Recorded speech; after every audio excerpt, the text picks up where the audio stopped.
สวัสดีค่ะอีมาถึงแล้ววันอาทิตย์ที่ 12 ปะวันนี้นะคะอีก็มาแข่ง Rimfire Rifle 2020 นะคะครั้งนี้เป็นครั้งที่ 2 แล้วคือมีความมั่นใจขึ้นนิดนึงเดียวนิดเดียวเท่านั้น แต่ก็นั่นค่ะมาสนุกเห็นคนเยอะมากวันนี้ เดี๋ยวไปดูกันว่าวันนี้จะรอดไหมมีความมั่นใจประมาณเท่าไหร่ตอนนี้หรอ100เลยละกันเรามั่นใจไว้ก่อนมันหน้าเดี๋ยวครึ่งวันผ่านไปอาจจะเหลือแบบ50อะไรเงี้ยเดี๋ยวมาดูกันว่าอีฟจะเป็นยังไง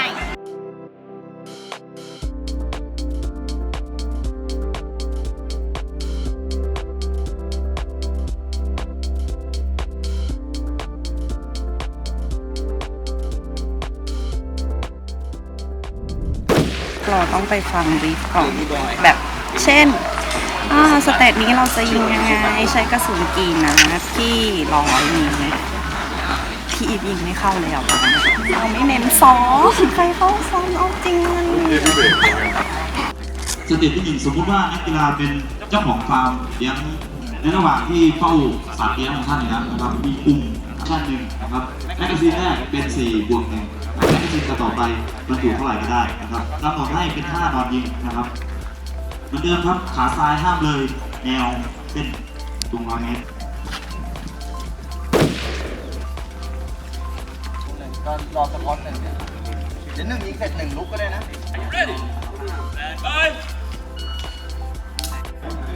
สปอตไหนสปอต10 นัดนะต้นงงอะไรอ่ะพี่วางยาผูก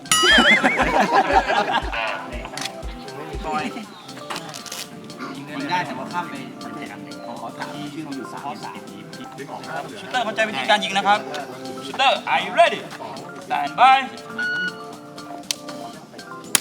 โดนโอเคคุณมีแต่กำบังเป็นเบอร์ครับโดนเฮ้ยเก่งเว้ยคนนี้เห็นไหมหมดแล้วโด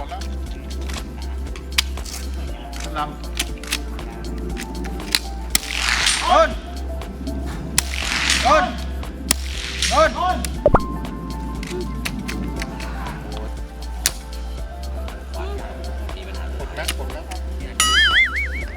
ลากออกนัดออกแมกกาซีนต่อไม่ลง100 เมตรอย่าดึงข้างกดแม็กออกเกี่ยวหน้ายาวดึงชักสไลด์ใหม่ชักใหม่ต้นฮัลโหลอีกทีนี้ฮัลโหลโอเคมีแต่กำบังเป็นเบอร์ครับเมื่อกี้เกิดอะไรขึ้นครับติดป้ายสุดท้ายเลยเปลี่ยนไม่ที่แตงมันติดแบบตัวสุดท้ายถ้าไม่ติดนะไม่เป็นไรค่ะจะติดนะผมเก็บไว้ในตู้คุมชื้นเนี่ย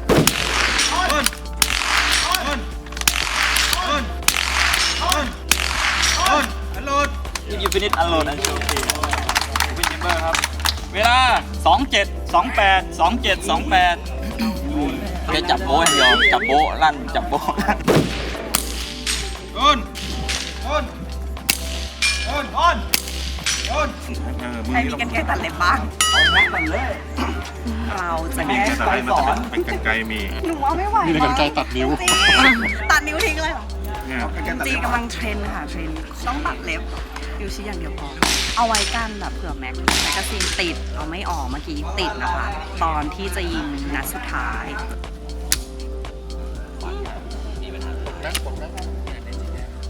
กดลากออกนัดออก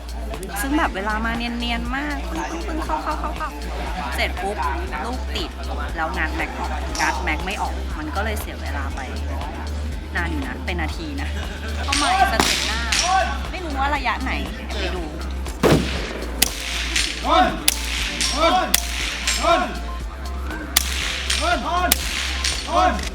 เป็นไงล่ะสีเทาด้วย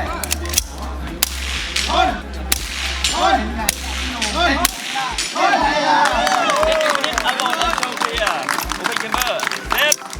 ปืนบอกกลับบ้านเนี่ยพี่จับได้ที่มาเรียนอะไรต้นยังไม่กลับบ้านเมาแล้วเละ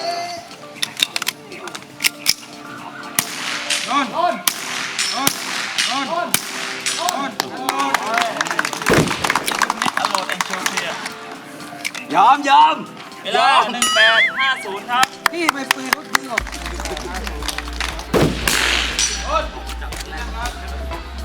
หมดนัดมันไม่ดัง แจมครับแจม ผลนัดใหม่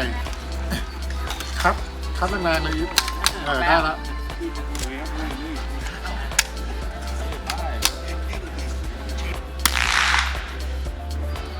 อันนี้โดน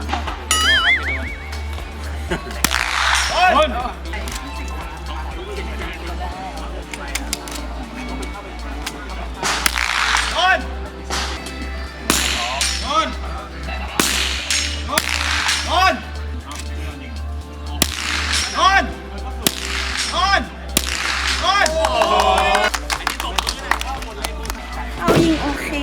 แต่ว่าแบบลูกมันไปติด ข้ามก่อนเลย ตอนแม็กแรกเลย ก็เลยทำให้แบบสะดุดไปนิดนึงก็แบบรัวๆจะได้ปะวะเพราะว่าถ้ามันยิงไม่ได้ มันก็คือไม่ได้เริ่มไงโอเคแหละ พอหลังๆก็โอเคไหมอ่ะ พอใจกับผลที่ออกมาไหม โอเคนะก็ดีขึ้นปะดีขึ้นจากครั้งที่แล้วดีขึ้นจากครั้งที่แล้ว อาจจะต้องไปฝึกนะฝึกแก้ไขเวลาแบบปืนติดขัดอีกนิดนึง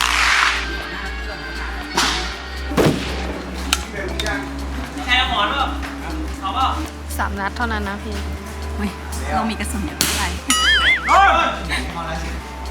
ชูเตอร์เข้าใจวิธีการยิงนะครับชูเตอร์อายุเล่นแตนบาย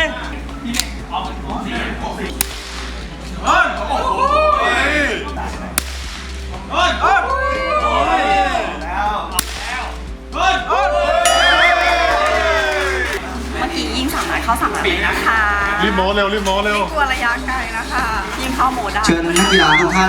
ของจริงตลอด บรีฟฟิ้งตรงนี้เดี๋ยวรอครับ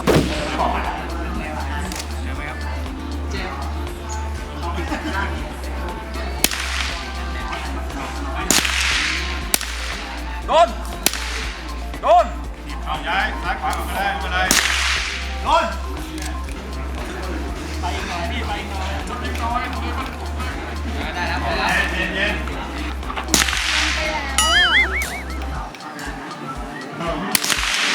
โดนออกข้างครับ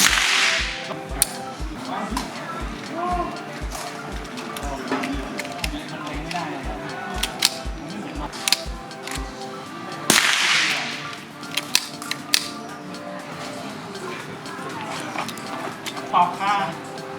กดไหมกันกดไหม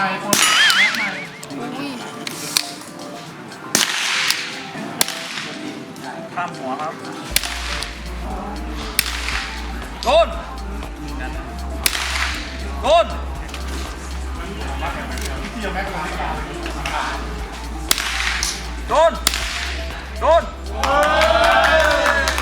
มันติดอ่ะ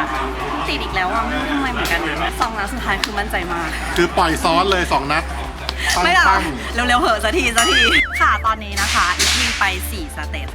มอมแมมมากแล้วก็ดูดิแลกมาด้วยเล็บอะต้องได้เหรียญแล้วแหละเล็บหักนะคะมีตัดเล็บก็สเตจแรกกับสเตจ2ยิงที่ระยะ100 หลาแล้วก็ขยับมาที่3-4เป็น200 หลาอันแรกก็มีพลาดคล้ายๆกันเลยทั้ง4 สเตจคือมีปืนติดลูกติดเอาไม่ออกเนี่ยก็เสียเวลาไปหลายวิอยู่แต่ว่าโดยรวมเนี่ยพอใจกับการยิงของตัวเองเหมือนแบบเฮ้ยโอเคไม่ได้พลาดเยอะแล้วก็ยังไม่โดนตัวประกันเลยตบมือหน่อยวันนี้ยังไม่โดนนะคะผ่านมาครึ่งวันแล้วครึ่งทางแล้ว เดี๋ยวไปดูกันว่าลิฟจะได้รางวัลติดไม้ติดมือกลับบ้านหรือเปล่าเชียร์อยู่เปล่าเชียร์ให้โดนประกันหรือเชียร์ให้ได้เหรียญแล้วก็ติดตามผลนะคะการแข่งขันว่าจะเป็นยังไงได้ที่หน้าเพจนะจ๊ะ โดน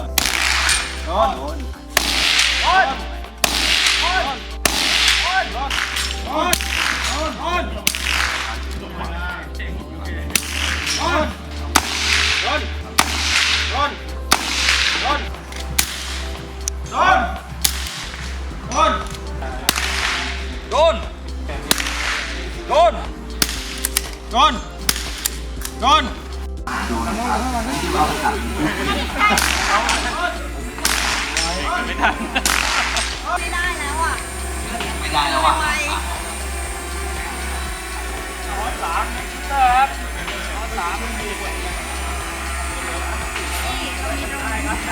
เอาปะ